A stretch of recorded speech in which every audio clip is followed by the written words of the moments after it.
De dag van de persvrijheid. Elk jaar wordt op 3 mei de wereldpersvrijheidsprijs uitgereikt aan een journalist die de grenzen van de vrijheid heeft ervaren.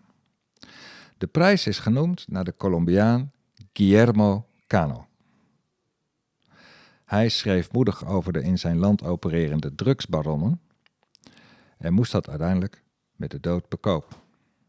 Cano schreef voor de Colombiaanse krant Espectador, de toeschouwer. De krant bestaat nog steeds.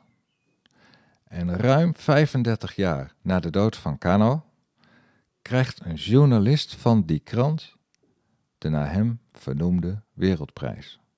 Jineth Bedoya krijgt de prijs in 2020 vanwege haar moedige publicaties over onder andere de wapenhandel. Ze werd ontvoerd, verkracht en meerdere malen verkeerde ze in levensgevaar. En toch bleef ze in Colombia en bleef ze schrijven. En ze ging strijden tegen het seksuele misbruik met de leus: dit is niet de tijd om te zwijgen. Waar haalt zo iemand de moed en de kracht vandaan, vraag ik me af.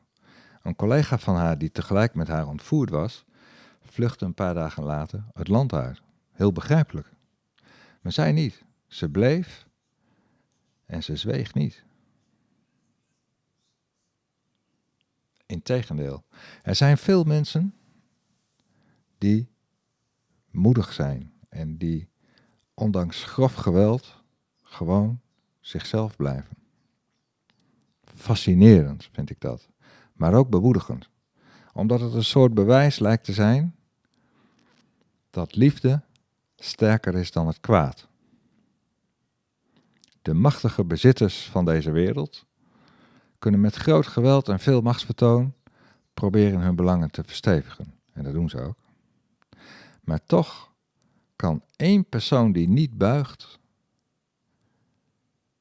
dat machtsvertoon doen breken. En hoe breed een systeem ook is, er zijn altijd een paar mensen die niet zwichten. En dat maakt dat machtige systemen altijd weer afbrokkelen na verloop van tijd. Als ik verhalen lees over helden zoals Bedoya, dan word ik geraakt over hoe bruut de mens kan zijn.